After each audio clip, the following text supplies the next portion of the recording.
We're going to start this deep dive in a really specific place.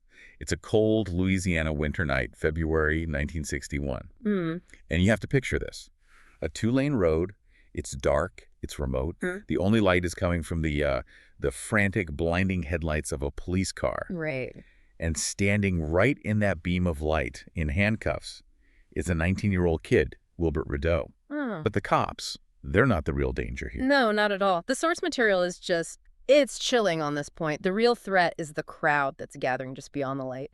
It's described as this shifting mass of shadowy figures. And you can hear them. The shouts are clear.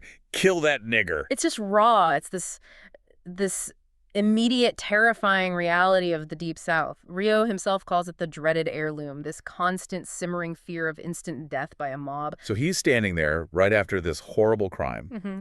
and he's absolutely certain that he's about to be handed over to them. Yeah, he's sure the state is either going to fail him or, worse, actively give him up. The source even details how a young trooper had to physically shove a man back who lunged at Rideau. And the older trooper is trying to placate the mob, assuring these hundreds of white men that the prisoner is going to be dealt with. It just sets the stage perfectly. From the absolute first second of his capture, justice was, it was secondary to spectacle. It's racial vengeance. Exactly. And that single moment, that roadside confrontation, it's the perfect, brutal prologue for everything that follows. The decades of systemic failure, of endurance, and ultimately this incredible transformation. And that's what we're doing today. We are undertaking a deep dive into the excerpts from Wilbert Rideau's memoir, In the Place of Justice, a story of punishment and deliverance. Right. And we're not just, reading a life story here. We are using his personal account as a lens, really, to conduct a critical analysis of the Louisiana justice and penal system. Specifically from 1961 to 1975. And with let's be honest, an undeniable focus on how entrenched racial prejudice just shaped everything, every legal move, every day of his confinement. So our mission is to follow that astonishing path.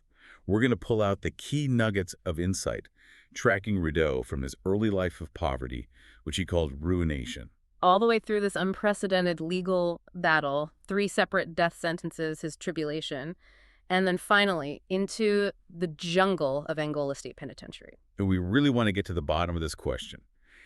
How did an environment that was specifically designed to crush a person's spirit, to crush his mind, how did that become the very crucible for his self-redemption? Okay, so to really get inside the head of that terrified 19-year-old on the road, we have to go back. We have to understand where Wilbert Rideau came from. Right. He was born in 1942 in Lawtell, Louisiana. His family, the Victorian family, they were part of the French-speaking Creole community. And what's interesting, the source points out that they actually had a bit of economic stability even during the Depression. Which is surprising, but it's because they were sharecroppers. They grew their own food, raised their own animals. They were, insulated from the kind of starvation that hit people in the cities. But that stability came at a price. It was defined by, just extreme segregation. Oh, completely. The world was just split in two, black and white. You had the constant looming threat of the Ku Klux Klan. And then the daily humiliations. Yeah. The segregated buses, the colored schools, the whites-only cafes. Yeah, this wasn't some abstract concept. It was the rigid, unbending framework of his entire life. It defined every single opportunity, every interaction he had. And that framework, it really shaped his internal world.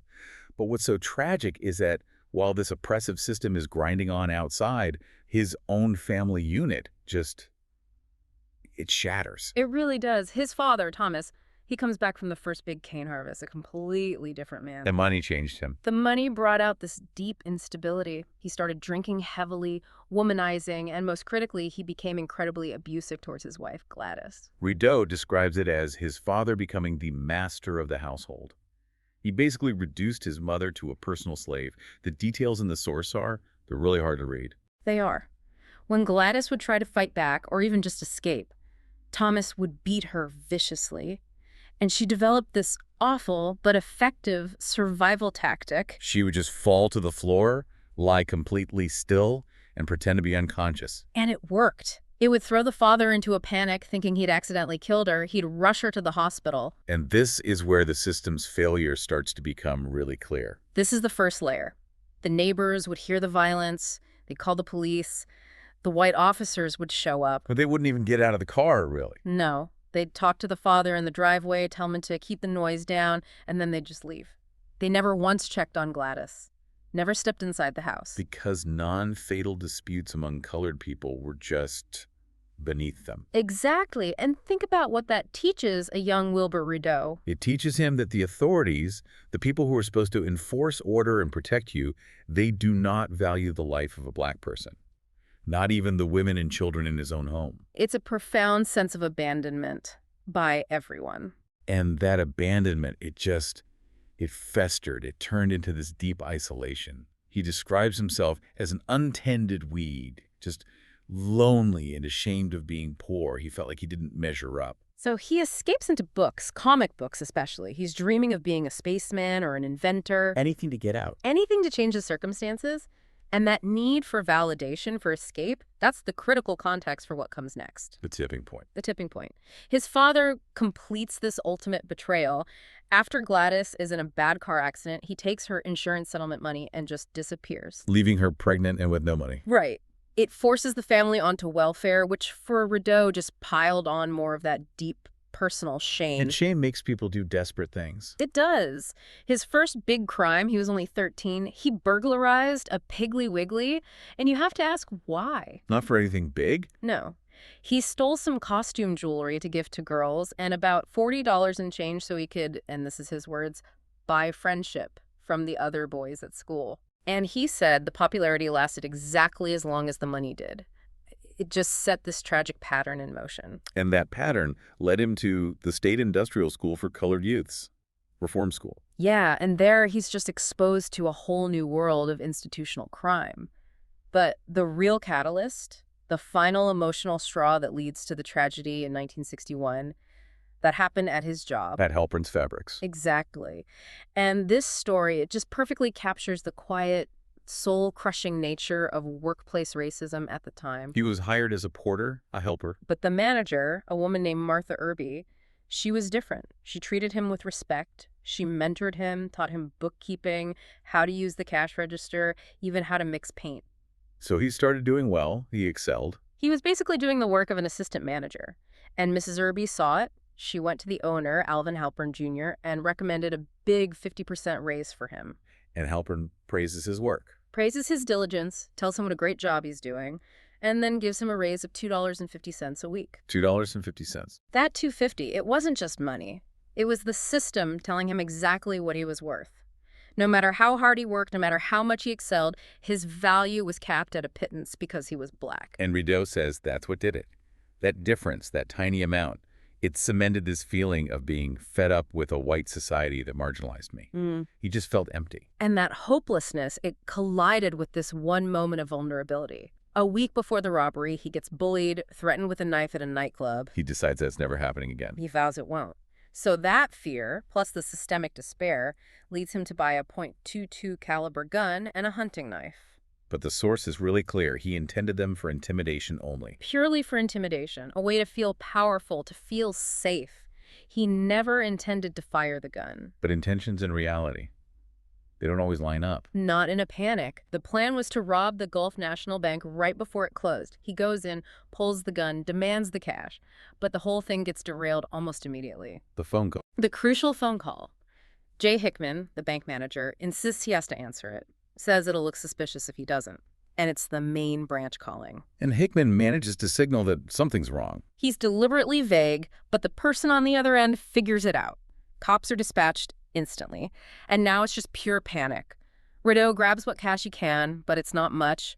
His desperate solution is to take the 3 employees, Hickman, Dora McCain, and Julia Ferguson, with him in Ferguson's car. He's just trying to buy time, drop them off somewhere and get away. But it all spirals out of control on this narrow, dark gravel road. The younger woman, Dora McCain, she just bolts from the car and runs into the darkness. And everything unravels. Everything. Rideau yells, he slips near the back of the car. Hickman lunges at him and the pistol just goes off. Hickman runs, and in this rapid, horrifying sequence, Rideau empties the gun, 5 more shots until it's just clicking empty. And both women are down. Both are down.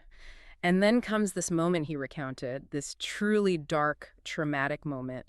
It's pitch black. He can't see Hickman, but he sees the older woman, Julia Ferguson, start to stir, start to get up. And it's just pure, blind terror. Pure terror and desperation.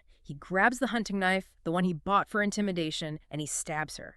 Then he jumps in the car and flees. It was just a complete agonizing breakdown. Which brings us right back to that opening scene on the road. Yeah, the capture was fast. The local sheriff, Sheriff Reed, he knew what was coming. He knew about the mob. So he had to move quickly. Incredibly. He spins his car around, floors it into the back entrance of the Lake Charles jail, and shoves Rideau through a steel door just as the mob is closing in. So the mob's immediate death sentence is averted. For now. But the state was just getting started with its own, much slower persecution. And it started right away, inside the jail. They give him water, a cigarette. And then the psychological pressure starts. Sheriff Reed tricks him, says his mother is waiting, and gets him to sign a typed confession. But the personal betrayal, that one cut even deeper. His father. His father, Thomas, is brought to the front of his cell, and in front of the deputies, he just erupts.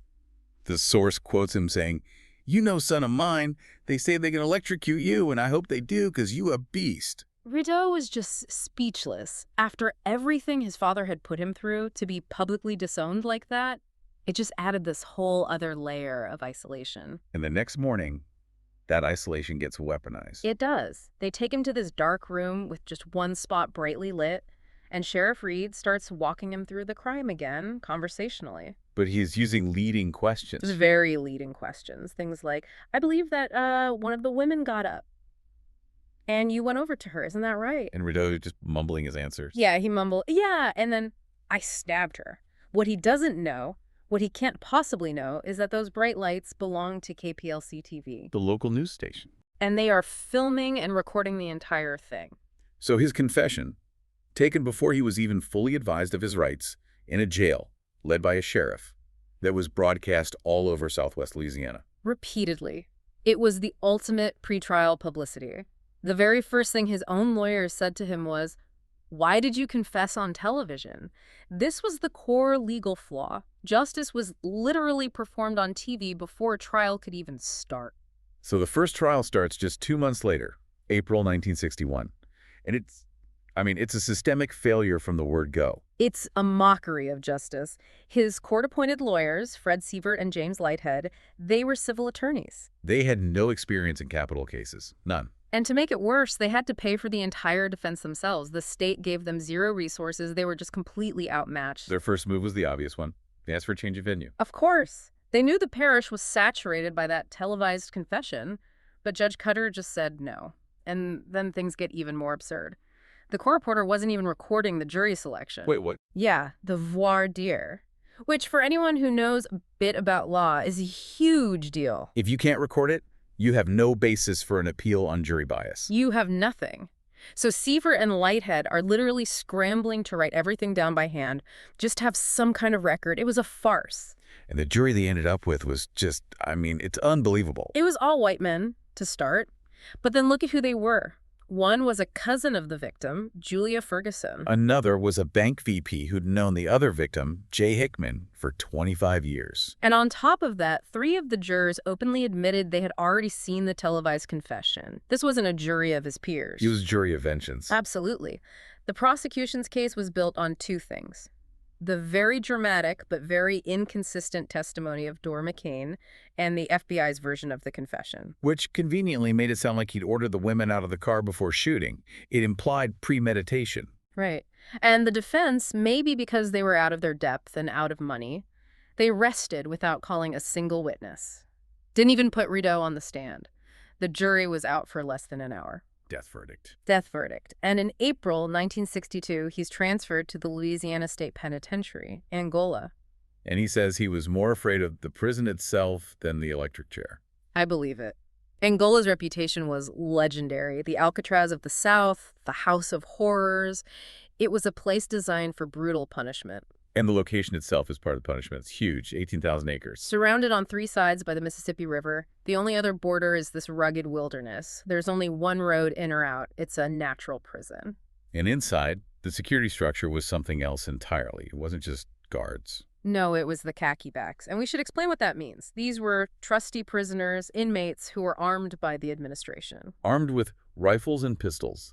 And given the authority to kill other inmates, it was a system that delegated state violence to other prisoners, and it created this brutal internal power structure. So Rideau arrives and is put on death row, C-18. Which at the time was just a makeshift tier in the reception center. It wasn't built for long-term stays.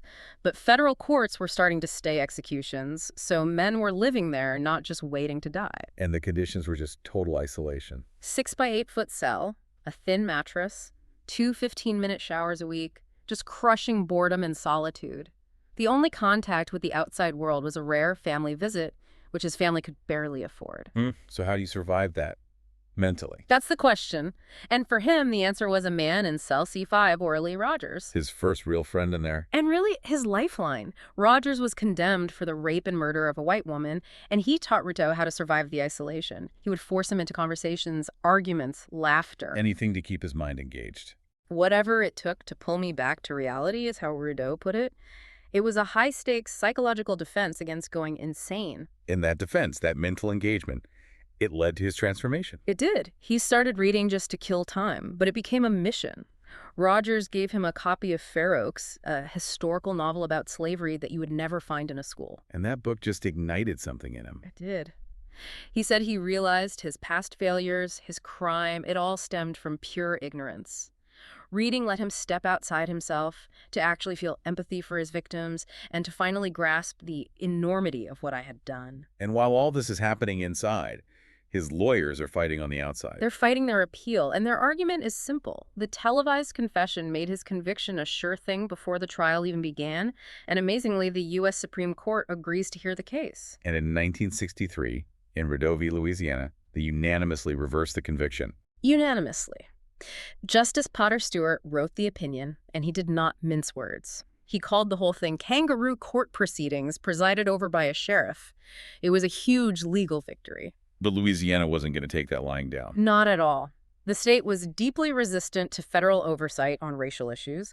The Supreme Court said he couldn't be retried anywhere KPLC TV broadcast, but state law said he had to be tried in an adjoining district. All of which were in the broadcast range. A legal catch-22. So the Louisiana Supreme Court just rewrote the law. They allowed the second trial to be moved to East Baton Rouge Parish, just far enough away to technically comply. And the timing of this second trial, 1964, is right in the middle of the civil rights movement. The atmosphere is just electric. It's incredibly tense. You have sit-ins, Klan rallies, the White Citizens Council is in full swing. Yeah. And the prosecutor in the second trial, Sergeant Pitcher, had to admit in court that he was a member of the Citizens Council. Whose entire purpose was to fight integration. Right. So the second trial was, as Rideau called it, a virtual repeat. All-white jury, intense media coverage. And this time, the jury only took 15 minutes to return another death verdict. The message was clear. The local system was determined to execute him no matter what the federal government said. And after that conviction, he's thrown into solitary confinement. The whole. For more than 2 years. In the East Baton Rouge Parish Jail. And this period of absolute, total isolation, it ironically becomes his university. How so? The deputies guarding him were white, but some of the night shift guys were LSU students. And they started smuggling him their textbooks. No way. Yeah. He read The Fabric of Society, Ayn Rand's Atlas Shrugged, Machiavelli's The Prince. He's studying philosophy, power, economics, and it forces him to re-examine everything. He realized the people helping him were the enemy, while his own community, except for his mother, had basically abandoned him. His legal fight still wasn't over, though. The third reversal, in 1969, came from a really unlikely source. Judge E. Gordon West, who was a known segregationist, but he was also a clever jurist. He knew he couldn't reverse the conviction based on racial discrimination. That would have been politically impossible. So he found another way. He tied it to a different Supreme Court ruling, Witherspoon v. Illinois. What was that about? Witherspoon was about jury selection. It said you couldn't automatically exclude jurors just because they had general moral objections to the death penalty. Ah, so it was a procedural issue. Exactly. It allowed Judge West to overturn the conviction and grant a third trial without ever having to touch the explosive issues of race or the illegal confession. It was a very shrewd move. But it led to a third trial in 1970. And this one was the biggest farce of them all. 4 prosecutors against his defense team, another all-white jury. And they came back with a death verdict in a record 8 minutes. 8 minutes. The system had made its point. You can win in the Supreme Court twice, but down here, we will convict you a third time. He was right back on death row. So by 1972, he's back in a parish jail, back in solitary. But this time, they put him in the all-white section. Right. The idea was to totally cut him off from the black prison population, to stop him from having any influence. And this period of extreme isolation, it becomes this incredible internal battleground. And the source material here is so vivid. He describes being buried alive. He does, and the details are what make it so powerful. The cell was tiny, 7 feet by 9 feet, steel walls, and he counted the ribbon holding it together. 358. 358 rivets.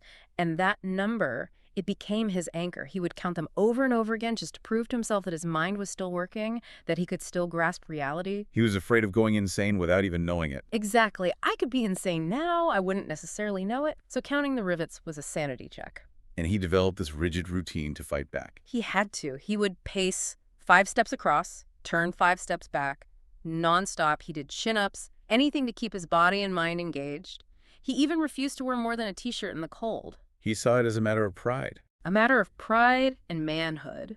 He knew the cold was a tool they were using to break him down, and resisting it was his one small private victory. And he had this one guard who became his personal antagonist. Old asshole, he called him. This guard would constantly test him, taunt him, telling him he'd eventually bend.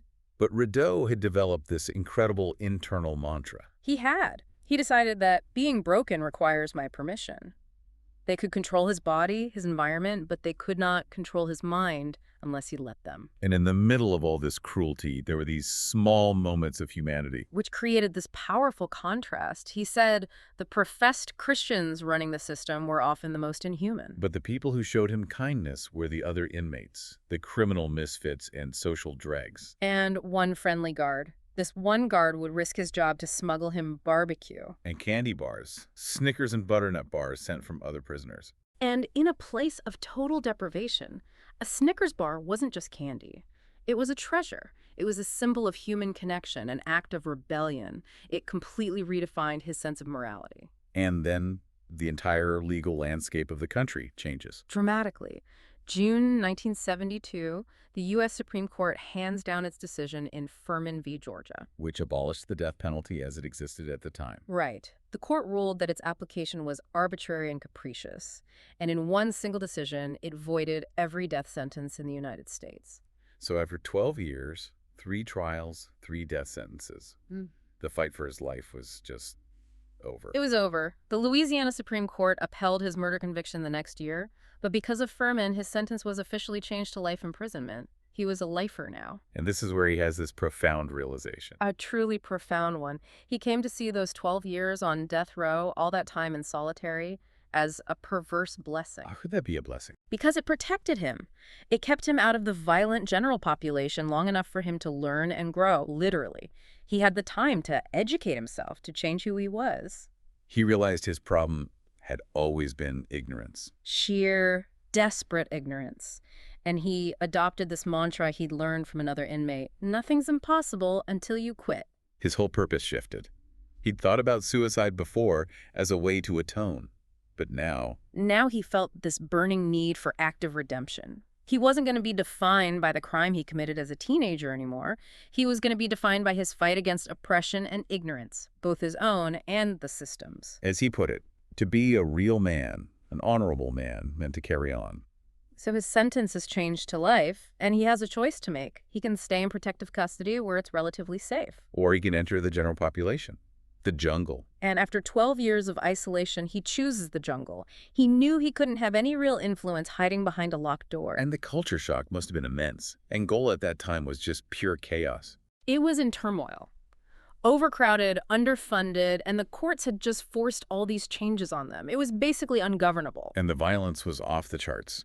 The statistic is it's mind-blowing. 67 prisoners were stabbed to death between 1972 and 1975. Yeah, survival of the fittest wasn't a theory there. It was the law of the land. And within that chaos, this brutal system of slavery was flourishing. A pervasive system. The source estimates maybe a quarter of the whole population was in some form of bondage. It was economic, it was social, and it was sexual. These slaves, they were called galboys or whores.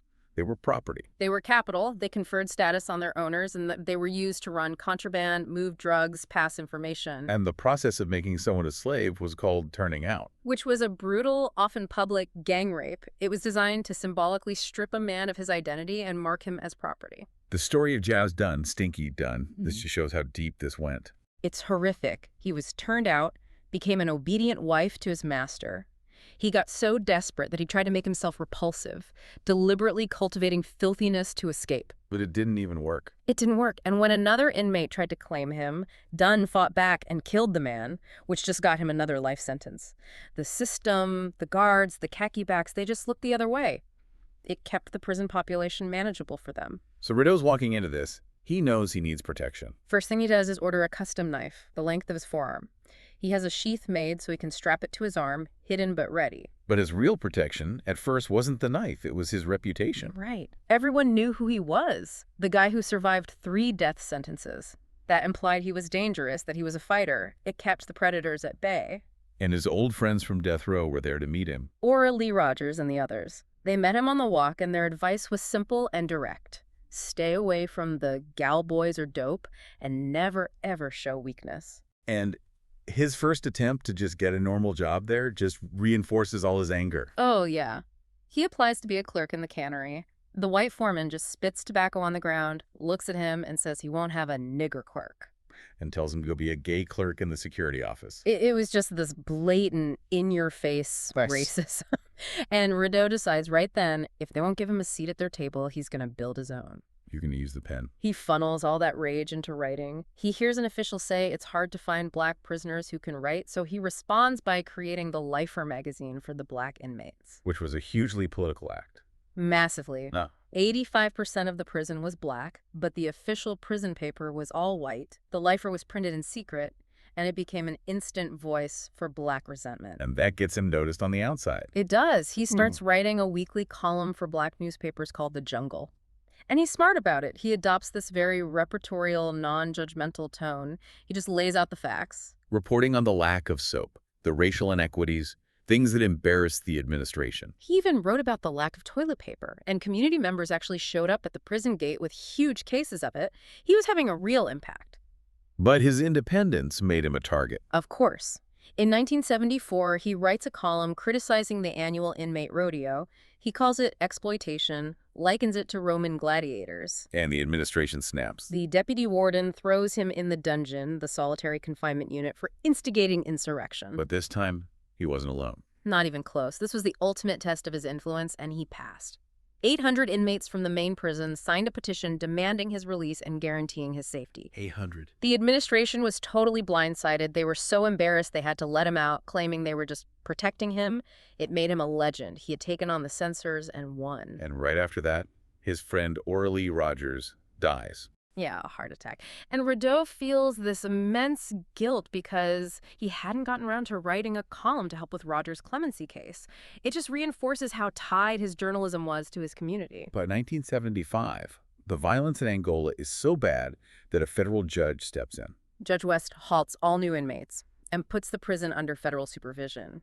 And Rideau's credibility on the outside is now a major political force. He becomes the inside man for a major newspaper, and his reporting helps them win the American Bar Association's highest award. So his writing about the system's failures is now being awarded by the system itself. The irony is incredible, and it finally forces the warden's hand. Warden Henderson is under huge pressure, and it's a constant embarrassment that his most famous inmate is an independent journalist exposing all his failures. So he decides to co-opt him. He offers Rideau the editorship of the official prison paper, the Angolite. He's just going to fire the current white editor, Bill Brown, and give Rideau the job. And this is where you see just how much Rideau has grown. He's not that desperate kid anymore. He's a political master. A complete strategist. He refuses to take the job immediately. He knows that if a black man suddenly replaces a white man, it could start a race war inside the prison. So he plays the long game. He insists on becoming associate editor first, to learn the ropes, he says, but really to manage the political fallout. He basically tells the warden, you have to trust me on this, positioning himself as the only one who can integrate the paper peacefully. But it's not a smooth transition. The white editor, Brown, finds out he's being pushed out and confronts Rideau. The situation is tense, but by now Rideau has real power in the jungle. He proves it by calling on his allies, a powerful black inmate group, to protect a new inmate as a favor. He's showing that he doesn't just control the pen anymore. He controls prison politics. He had completely mastered the system that was built to destroy him. And by 1975, this man who felt he didn't measure up had a feature article scheduled in Penthouse magazine with a $1,000 payment. It was the ultimate external validation. He wasn't just a prisoner anymore. He was a nationally recognized writer and an institutional force. Hashtag outro. It's truly staggering when you put it all together. When you synthesize that journey. It really is. Just think about the contrast. You have this scared 19-year-old kid convinced he doesn't measure up, standing on a dark road. And then you have the man just 14 years later, a man who survived 3 death sentences to become a nationally recognized journalist, an award-winning editor. A political operator. A political operator who could navigate prison gangs, a warden's agenda, and federal court orders, all while living in the most brutal prison in the country. And he did it all through sheer intellectual discipline. It's this profound paradox, isn't it? The very things that were meant to break him, the isolation, the threat of death, the legal oppression, that was the pressure that forged him. Exactly. He realized his original crime came from ignorance, and he found his redemption not by escaping the prison, but by fighting the ignorance inside himself and inside the system that held him. And his final takeaway, that mantra he learned, really says it all. Nothing's impossible until you quit. And that leaves us with a really provocative thought for you, the learner. We've just spent this time exploring how Wilbert Rideau had to define his own sense of dignity and honor in the face of total institutional failure. So think about that environment. Think about Angola, where the smallest act of kindness, sharing a cigarette, smuggling a book, or a candy bar, was a huge high-stakes act of rebellion. A rebellion against a system designed to crush everything human. So the question for you is this. What price are you willing to pay to maintain your own internal dignity, your own humanity, when you're facing adversity? And what, in the end, really constitutes a win when survival itself is the daily challenge? Think about that commitment to defining yourself as you reflect on this deep dive.